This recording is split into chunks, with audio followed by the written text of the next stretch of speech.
Hi, good morning, and thank you for joining us today as we interview Jim Spencer with the City of Bluefield. Jim is our 2021 Small Communities Big Solutions Advocate Award, and you'll learn more about the awards, about the conference, and about the Alliance for the Economic Development for Southern West Virginia today. So let's go ahead and get started. The Alliance for the Economic Development of Southern West Virginia is made up of 10 institutions. We have a footprint of about 30,000 students, and if you look at a map, it's really Clay, Webster, Mason County down. So we have a 21 county footprint, and these are the list of the sponsors. So Bluefield State College, Bridge Valley Community and Technical College, Concord University, Marshall University, Mount West Community and Technical College, New River Community and Technical College, Southern West Virginia Community and Technical College, West Virginia School of Osteopathic Medicine, West Virginia State University, and West Virginia University Institute of Technology. Also hosts Small Communities Big Solutions Conference. It's really a way to connect West Virginians, celebrate West Virginia successes, and scale up programs that are really working for the Mountain State. Part of this annual conference is our Power of Performance Awards and our Small Communities Advocate Award. So I'm going to toss it over to Brittany Bruce to give us a rundown over these awards. Thank you. Good morning, Brittany. Good morning. Thanks, Sarah. So the team behind the Small Communities Big Solutions Conference created these awards to highlight those individuals who are driving success in Southern West Virginia.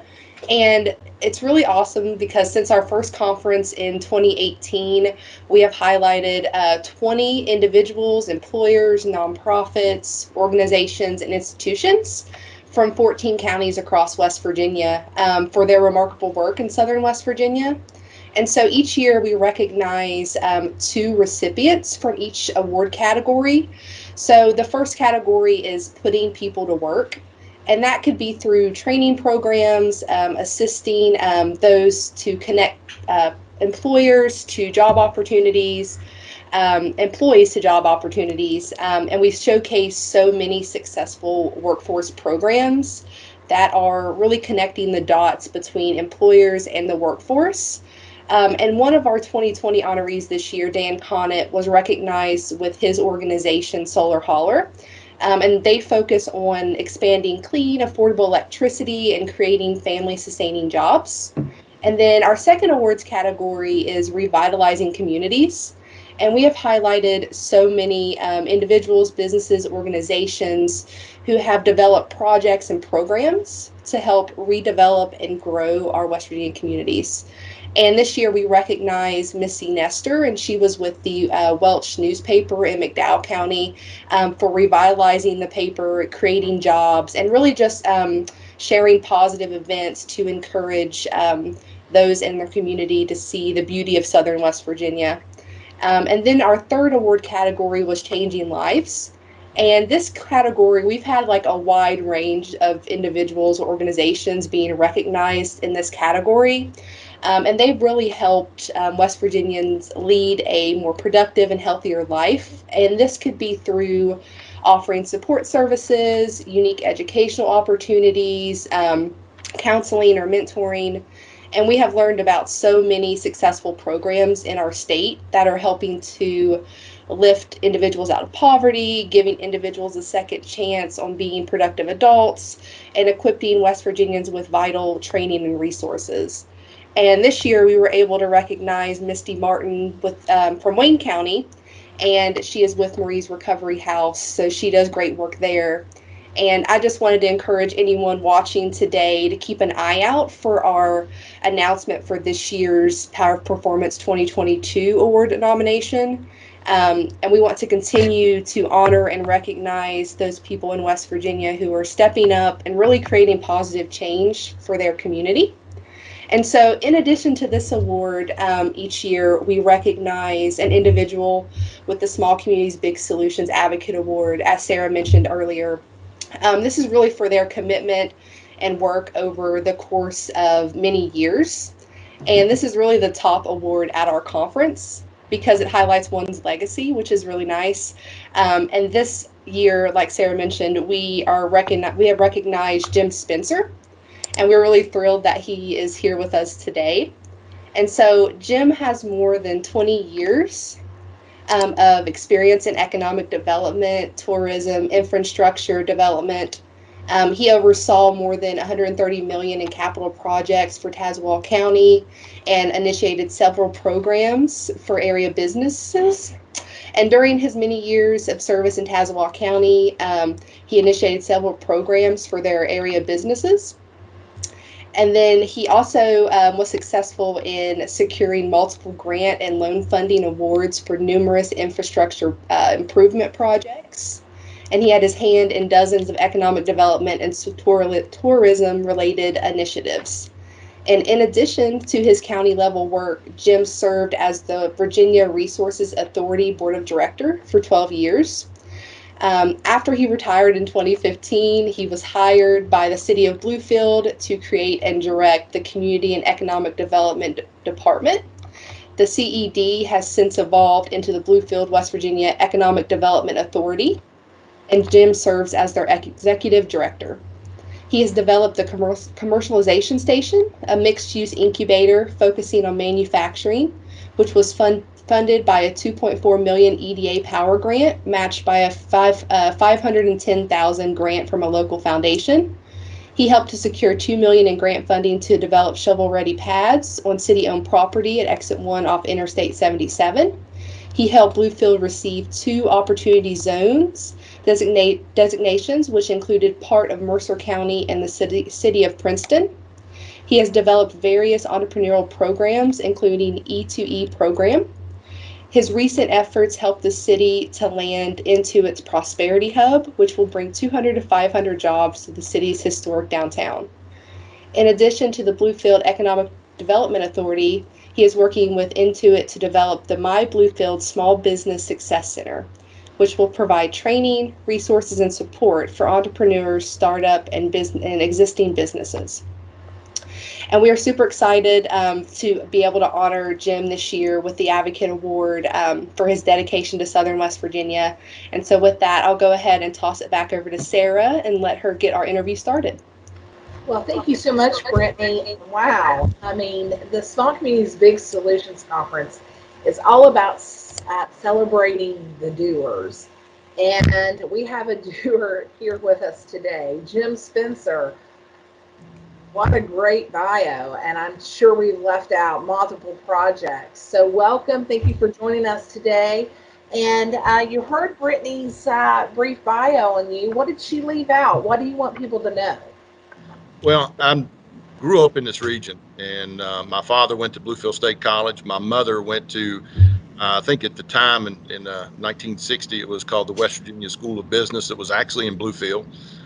So my parents were both educated here in Bluefield, West Virginia. I'm a graduate of Bluefield State with a BS in Applied Science and also BS in Civil Engineering. My sister went to Bluefield State.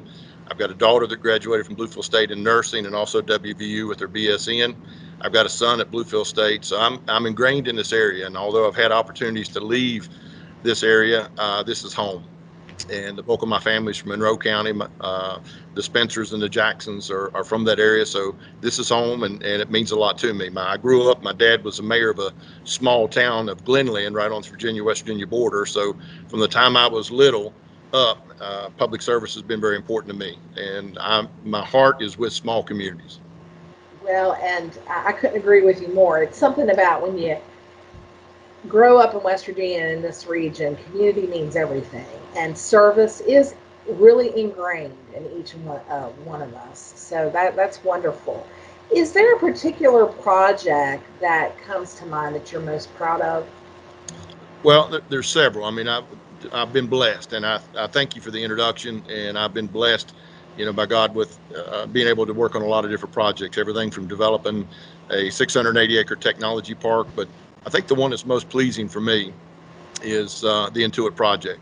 And part of that is because when I first came to Bluefield, and I was courted by Tom Cole, the former mayor, to start this department. And I'd already retired as a county administrator, and I said, I don't want to do barking dogs, potholes, public safety, all that kind of hard stuff that county administrators and city managers and things like that have to do. I wanted to focus just on, let's create some jobs. And to be honest, Bluefield was struggling. And one of the first things we did is we developed a three-prong approach. We had to stop the bleeding. We had to do something to help the existing business to stay and not lose them, and that's why I call it stopping the bleeding. Second, we got into entrepreneurship, and then third was attract new industry. We've had success in all three, but the Intuit project basically brought hope to Bluefield because it changed that we can't do it, we will never succeed, to hey, there is possibility, there's hope. And the day after the announcement, which is March 19th of 2019, I called some of the Intuit folks and I said, the sun's a little bit brighter in Bluefield today. So every community needs that boost of hope. And so I think the Intuit project has a sort of a legacy that we're trying to attract other industry and build on that. So that's the one that I'm sort of most proud of. Well, absolutely, and you have every right to be. It's a huge win for not only Bluefield and Mercer County, but the entire region. And which kind of goes to the next question: where do you see Bluefield in the next 5 years, and where do you see yourself in the next 5 years?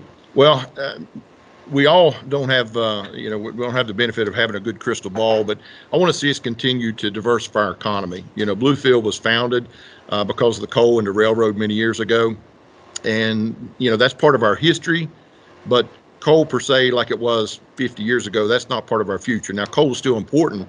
I think coal-related projects, working with XMAT is one that sometimes if you want to Google them, they got an SBIR award. They're here in Bluefield taking coal products and making building products as far as ceramic, like roof tiles, things like that. So we need to continue to diversify. We need to look at remote working opportunities. We need to make sure that the infrastructure is there. I think one of the things that remote school is exposed is there's a lot of kids in southern West Virginia that can't participate in their classes from home because they don't have good enough broadband. So I think that infrastructure is key, and I think we need to look for the 21st century economy, not just hang our hat on what we've done in the past. We need to leverage our success. One of the first things I did is when I came in is we did an inventory of assets. What does your community have? What are the strengths you can build on? When I first came here, Bluefield was saying, well, if we could do this, we could be like Boone, North Carolina. And if we did this, we could be like that community. And I said, no, let's build on what Bluefield's strengths are, and let's build the best Bluefield. Don't just try to be a clone of some other community. You can pick ideas from other communities, but a lot of times you've got to build on your strengths, and you got to identify what are those strengths and also what are your weaknesses that you need to fix that you can compete. So I want to see Bluefield continue to grow. We're doing a lot in entrepreneurship. Even during COVID, we had several new businesses that opened up, but it's not just helping them get open, it's service after the sale, so to speak. If you look on the national level, there's a high percentage of small businesses and startups that fail. And I think that can be avoided through training and support. It's almost like training wheels for a bicycle. When you were a kid, I'm sure your parents had training wheels on that bicycle and they took it off when you're ready to ride on your own. And that's sort of what we do. We want to try to help those businesses get started, get up and running, and then sort of take the training wheels off when they're successful. As far as me personally, I love working here at Bluefield, but I've also got an interest one day maybe doing some consulting. I've already retired in Virginia, to be honest. I'm drawing a retirement check and working in West Virginia, but I've always had the interest in working in other small communities that need help, that may not have the ability to have a huge staff and things like that, to try to support other small communities. So one of these days I might be on the consulting side. That's very interesting. And you talked about something like finding your niche. That is critical in economic development, right? I mean, if you look at West Virginia as a whole, each region has something to offer. It's just amazing state, and they're each region is unique in its own right. And so, what do you want people to know about Mercer County and Southern West Virginia? Well, the southern part of the state, we're blessed. Obviously, we got the quality of life and the beauty. We're getting a little bit of snow outside right now, and those kind of things. But I think people need to realize that a lot of times when you think of southern West Virginia, they automatically think of coal and, to be honest, some of the blighted structures in some communities and things like that. But there are positive things in southern West Virginia, in all kind of communities. Here in the other award winners in Welch and other communities, we need to focus on that. I have a 90-10 rule. Too often in life, we spend 90% of our time complaining about the problem, which only leaves 10% to be proactive and try to fix it. If you flip that around and start spending about 90% of your time trying to be proactive and building on your strengths and looking for opportunities. We know what the problems are. We need to continue to look for solutions instead of trying to just focus on what we don't have. There are some things we need to do. And I'll be honest with you, Monroe County is my home area, and they're a border community just like Mercer County is. And one thing that the border community struggle with is look at the gas tax. Right now in Bluefield, West Virginia, if you go a mile down the road, gas is 20 cents a gallon cheaper. And it makes it tough for us to compete, but we still want to compete for projects, but we've got to start looking at what are the shortfalls and the gaps that we need to fix. If you go down Peterstown, West Virginia, there's no gas stations in the town of Peterstown. They're on the Virginia side right before you come in, and they're intercepting that commerce and trade. So there are some things to fix, but I'm proud of where I work. I don't have to be here. I've already retired. I could be anywhere I wanted to be, but I love this area, and I want to see a difference in this area so that our kids can stay home. Our number one export has not been coal. It's not been timber. It's not gas. It's children. And we need to work to change that to where they have an opportunity. If they want to leave on their own, that's fine, but they need to have an opportunity. So if they want to stay home close to their parents and family, they can make a good living. And minimum wage is not making a good living. We need better quality jobs to where they can afford to have a good quality of life. No, I couldn't agree more. In addition to the Small Communities Big Solutions Conference, we also hosted the first statewide student leadership conference in November, West Virginia Solution Seekers. And about 200 students, college and high school, juniors and seniors, attended virtually. And these are student leaders who want to stay in West Virginia, who want to write their own success story right here at home. And so, what would you say to them, those individuals who want to stay here, who want, I mean, where should they get started? What should they pick up? What should they learn? Lifelong learning is important, but what's some advice that you would give to them? Well, first off, I think they need to, and I did this with my kids, and I didn't get married up in my 30s, so my children are 23 down to 15. I have 4. Is you need to focus on what are you good at? What skill sets do you have? What do you like to do? Because the last thing you want to do is get in a career that you hate. So there are tests that students can take to figure out what would be a good occupation for them. They need to shadow. I was talking with a young man just 30 minutes ago that's talking about being a chiropractor. And I encouraged him then, if that's what you want to do, then you need to shadow a chiropractor to make sure it's what you want to do. But also don't forget about entrepreneurship. The best definition of an entrepreneur that I've ever heard was from a friend of mine, Jim Flowers. It's 7 words: solve people's problems for profit and fun. You don't have to cure cancer or do anything huge to start a business. And so a lot of times having that skill set to look at the dedication and things like that. Now, it's not for everybody, but a lot of times there are opportunities to solve problems and you can monetize that. And we have resources to try to help somebody through that process. But I think we have some great colleges. You listed them in the community. There's in the 21 counties, I guess it is.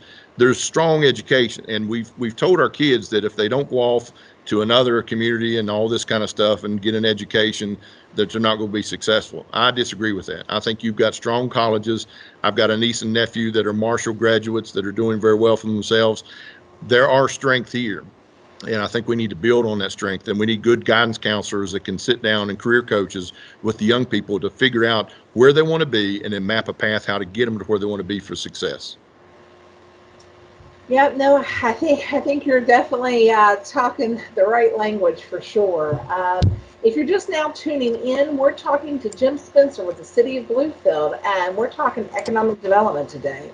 So you've, I'm sure, traveled the state many, many times. So what is your favorite place in West Virginia? Well, I grew up as a kid going to Pipestem State Park.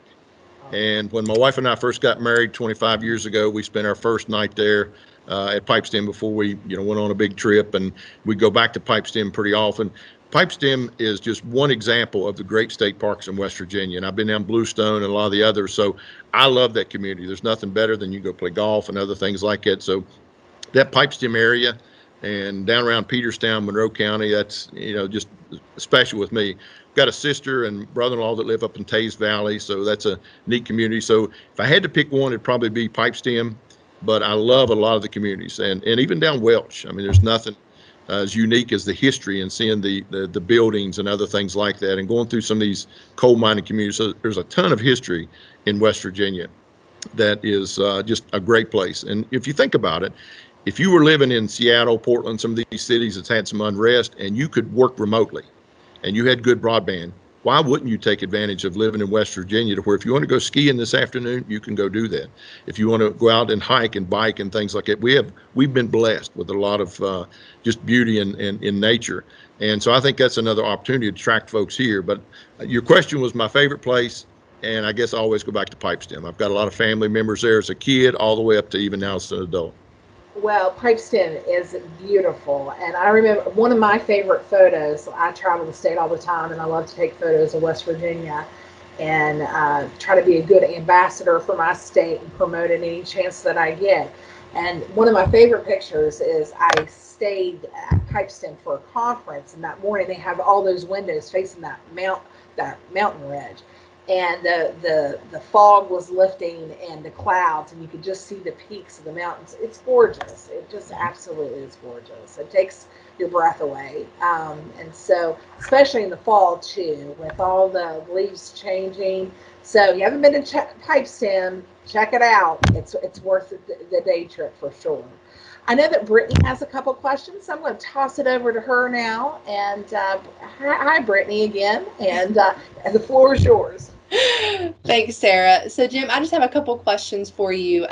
From your perspective, can you discuss the importance of partnership and collaboration?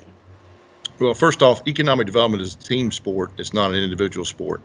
And I learned that a long time ago. And we have multiple partners that work with us. And I love athletics. And many years ago, I played all kind of sports, going to a small high school, and I love that. And I learned from athletics how to compete and things like that. So when you think about economic development, you've got to have teams, and we work very closely with our local colleges, with other entities, other development authorities, things like that. So it's all about team. And if you think about it in life, we have an emotional bank account with individuals, and that emotional bank account, you're either making deposits, which saying something positive or working together, or it's negative, and that's a withdrawal. So every community needs to have that partnership, because when you think about it, the communities in our area are smaller, have tighter budgets and resources. They need to have that economic development team, and I think it's very critical in identifying what services are available. It's just like with entrepreneurship. I've had people tell me that they want to start a business but didn't know where to start. And by having that team atmosphere and working together, you can do referrals. So we've built on our My Bluefield website, you've got some resource guides and things like that as far as who provides what service. We work very closely with the SBDC. Harold Patterson's our local business coach, and we're meeting with him this afternoon. So we tag team projects. So any community that is working as a silo, they're in trouble. Thanks for that, Jim. The next question that I had is, what do you think is West Virginia's biggest opportunity? I know you touched on this a little bit, but do you have anything else to add on that? Well, and you got to look at proximity. I mean, where we're at Bluefield, right off of Interstate 77, that leads to us having some benefits that some of the other communities may not have. And you got to build it on your strengths. So one of the first things, again, community needs to do an inventory of assets. What are the strengths that they have? We have the railroad. We're looking at doing a feasibility study on how to use the rail for like a boutique thoroughbred terminal here for shipping and things like that. But, I think the rail, the timber products, even coal. Keep in mind, coal is a good product to be used for like XMAT and others to develop coal-related building products. And I think the Department of Energy and others are funding those. We need to aggressively start looking at those opportunities. SBIR grants, Small Business Innovative Research. I know that Ann Barth and Tech Connect are hosting seminars on that. We need to start looking for the next opportunities. We need to continue with the tourism aspect. And when you think about it, we're the Southern Gateway, the Hatfield-McCoy Trail. There are a lot of the folks coming up from the Carolinas that love this area, and some have even bought homes to move up and things like that. So I think we need to think about all the assets we've got and how you can bundle that. It's almost like we had a meeting in Bluefield, and a lot of our partners came together, and I had a 50-piece puzzle. And when they came in, I gave each person a piece. And I asked them when we started the meeting, what is the puzzle going to look like once we put it together? Well, nobody knew because all they had was their one piece. But when I held up the box and we could see what the plan was, then everything started to fit together. So I think remote working and other opportunities, we need to not just try to catch up. And it bothers me when I go to meetings sometimes And folks will say, well, this state's doing this and this state's doing that. Why stay behind the other states? Let's get out in front. Let's lead for a while. Let's look for the opportunity for 21st century opportunities for Southern West Virginia, and let's lead the charge. Let's be aggressive and put our hand to the plow. A year or two ago, if you would have thought Intuit would be in Bluefield or even think about Bluefield, and we competed with 975 communities, how many people in West Virginia would have said we had a chance, much less in Bluefield? So there is opportunity. You just got to be aggressive, you got to be passionate, and you got to move forward. So, Brittany, this is why we selected Jim, right? I mean, I wanted to ask you what stuck out about his nomination, but he kind of took care of that question. Yeah, I know. I think for Jim, really, and what really like stood out to me at the conference when I listened to Jim speak was that he said multiple times that he wanted to be a part of the solution, not the problem. And I think that being a recent graduate, starting out in my career, I think that's just really inspiring. To be able to hear that, you can do something here in West Virginia, you can make a difference. So I think that really stuck out for me. Yeah, If you that's don't mind me saying one thing that you can sure. keep in mind starting off your new career, too often folks focus on the role that they play. It's not about the role, it's the goal. And it goes back to team support. A quarterback, they don't win or lose the game by themselves. It's the whole team. So you got to focus on the goal of the team, not the role that you play as an individual. And too many people are worried about their role and they get upset, just like back in the days when you'd have football going on in your backyard. And if little Johnny can't be the quarterback, he takes his ball and goes home and he's pouting and he's mad. We've got to get past that. We've got to focus on the goal as a southern part in the state working together for advancement. I always say, you make me look good, I'll make you look good. We'll rise as a team, and we'll get the job done, and we'll do Exactly. it right. And that really is the essence of success. And we should get back to that for sure. We have one more question. We don't want to have you leave without answering this one. So you've participated in Small Communities Big Solutions almost every year. We've been doing it for 3 years now. What's your favorite part about the conference? Well, I think I've got two favorite parts, and I thought a little bit about that when you sent me the question. Number one, the networking opportunities. I know things were different this year because of COVID, but I always love, even though I've done a lot of projects and I'm, blessed, I can learn from other communities all the time. And I don't care how old you are, how many years, and actually, you are being kind when you only said 20 years. I've got 30 some years in local government. So I'm actually older than maybe I look. I'm not for sure. Or maybe that you can realize how old I am. But that networking part is very important. So I don't care who you are, learning from other communities about their struggles, their successes, and things like that. So I think the networking and also hearing success stories, because I take notes. Matter of fact, I've got notes that I have from your all's class, and I sit down and I'll pick ideas from other communities. A lot of what we've done is we picked ideas from other communities that have been successful and pulling it into our plan. I said earlier, you can't be just a clone of some other community, but there are things that you can learn from other communities, no matter how big or how small. And in life, one of the things, and back in my day, when you went to a restaurant, you could tell the waitress you wanted coffee without saying a word. If the coffee cup was turned down and you turned it up in that saucer, they knew you wanted coffee. Every day in life, you're walking around with a coffee cup, and either your cup is up and you want to get information and learn something, or your cup is down and you say, I don't need to go to the small cities conference. I already know all that stuff. No, you don't. You need to turn that coffee cup up, get to some of these conferences, and learn all you can to benefit your community. So thank you all for putting that on. And I enjoy that. Like I said, I enjoy the networking and learning from other communities. Well, and we enjoy having you and bringing your wealth of knowledge to share with the group and other individuals. And thank you so much for joining us for this segment, Jim. Again, you are a doer. We like to celebrate doers, and just keep on keeping on for your region. And we salute you as our Small Communities Big Solutions Advocate 2021 honoree. So thank you so much, and please stay safe and take care. Thank you very much. I'm honored and blessed. Thank you very much. Thank you. Great.